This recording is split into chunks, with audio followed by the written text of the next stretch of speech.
Have a better days, everyone. I will going to discuss the distinction between the late childhood or the intermediate schoolers and the adolescents or the high school learners in terms on its key point on a physical, cognitive, and socio-emotional development. Late childhood, the intermediate schooler, and its key point on its physical, cognitive, and socio-emotional development. And now, let us discuss first the late childhood or the intermediate schoolers in terms of its physical development. Physical development of the intermediate schoolers. Changes during early puberty. On the average, girls are generally as much as 2 years ahead of boys in terms of physical maturity. Puberty begins early, budding breast for girls, which is the initial sign of puberty for girls. Girls appear to be chubby, which boys tend to have more lean body mass per inch of a height than girls. Children may become concerned about their physical appearance. Girls especially may become more aware of their weight and decide to eat less, while boys may become aware of their stature and muscle size and strength. Next, the cognitive development. Now, let's proceed to the cognitive development of the intermediate schoolers. According to Jean Piaget, concrete operational thinkers can now organize thought effectively, although they can apply what they have learned to situations and events that they can manipulate. There are 5 initial cognitive characteristics, and these are the following. Reading development, attention, creativity, the impact of media, and aggression. This is the reading to learn stage in reading development. According to James Russell Lowell, creativity is not the finding of a thing, but making something out of it after it is found.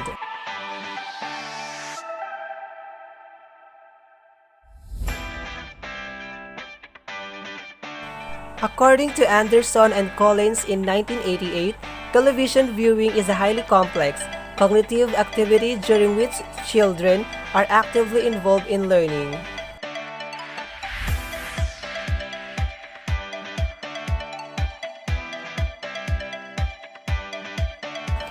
Violence and aggression are opened up as one of the result of media.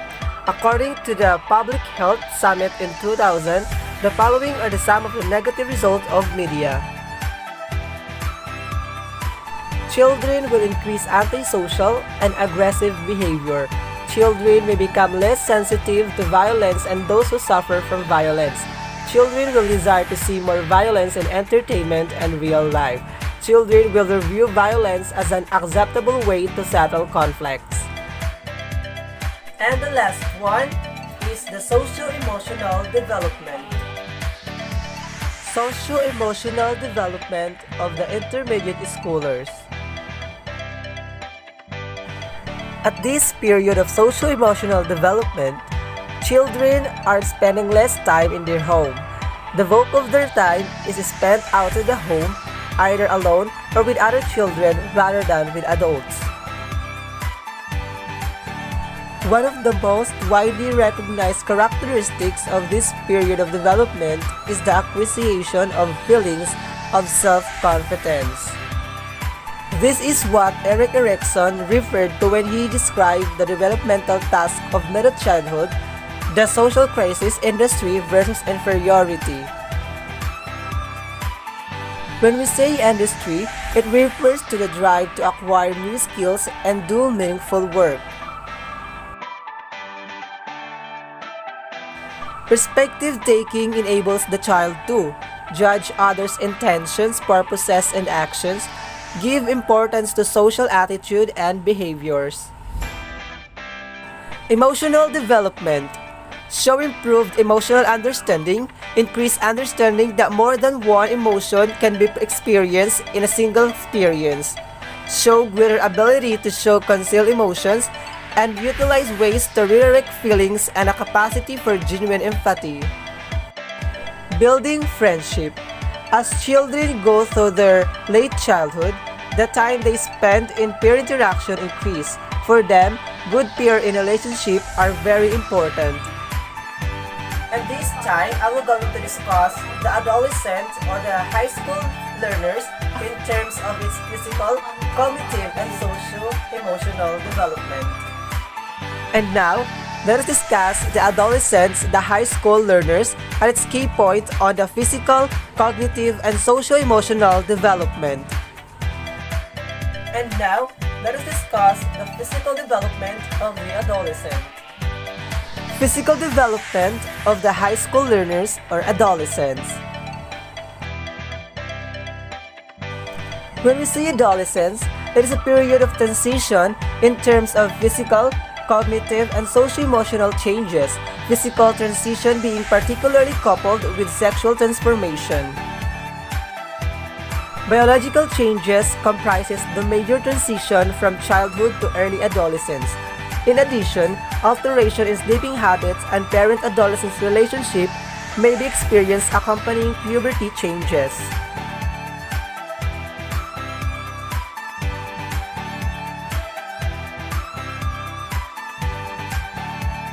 The acceleration of the growth precedes the first appearance of facial hair growth. Occurring late in puberty, the lowering of the voice caused by the enlargement of the larynx and double lengthening the vocal cords is viewed as the most obvious aspect of adolescence development. Boys reach their adult height at ages 23 and 25 and girls at ages 19 and 20. Adolescents become aware of changes in sexuality, thus undergoing a period of exploration and adjustment.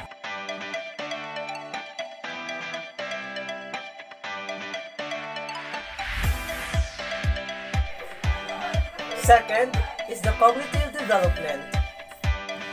Let us come now to the cognitive development of the high school learners or adolescents.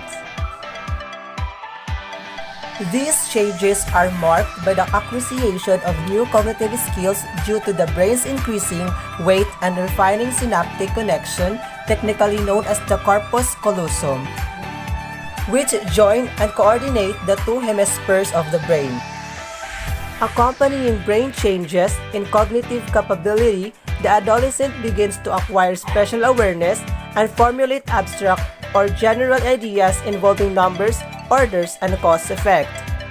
Piaget formulated the theory of formal operational thinking, which demonstrates how the cognitive capacity of the adolescent allows him or her to go beyond the sensible and concrete to dwell on what is abstract, hypothetical, multidimensional, and possible. Propositional thinking, making assertion outside visual evidence and stating what may be possible in things not seen by the eyes. For example, whether an unseen object is red or green, big or small, and flat or round. Relative thinking, subjectively making an opinion on facts involving one's own bias, prejudice, or distortion of facts, which may be either right or wrong. For example, arguing for or against the superiority of the races, whether white, brown, yellow, or black. Real versus possible, examining a situation and exploring the possible in terms of situations or solutions. Example, possible success in implementing a student project or school policy. Roger Sigler, in his experiment, he uses rule models in relation to balance, weight, distance, conflict weight, conflict distance, and conflict balance problem. Thereupon, adolescents may show the following: speed in information processing, complexity, increased volume of information processing. Accompanying cognitive growth are possible behaviors which need to be understood for proper guidance of the adolescent. The first one is the egocentrism.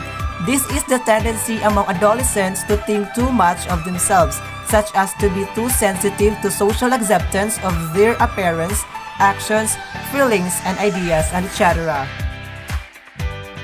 Idealism. The adolescent opens thought on the possible, an avenue to passively imagining what is far-fetched and less ideal to situation at home, in school, and in the society. And the last one is the social-emotional development. Social-emotional development of the high school learners or adolescents. Social-emotional development includes the child experience, expression, and management of emotions. The common challenges where teens face when it comes to social-emotional development along their teenage years, such as self-esteem and peer pressure. As children grow, they begin to spend more time with their friends and less time with their parents. As a result, friends can influence a child's thinking and behavior. This is the essence of a peer pressure. On the other hand, peer pressure can be a negative influence resulting to a bad things. Self-esteem is how you feel about yourself. The development of a positive self-image and a wealthy self-esteem is very important for making a successful transition from a child to adult. Thank you for watching, and I hope you gained some information about this topic.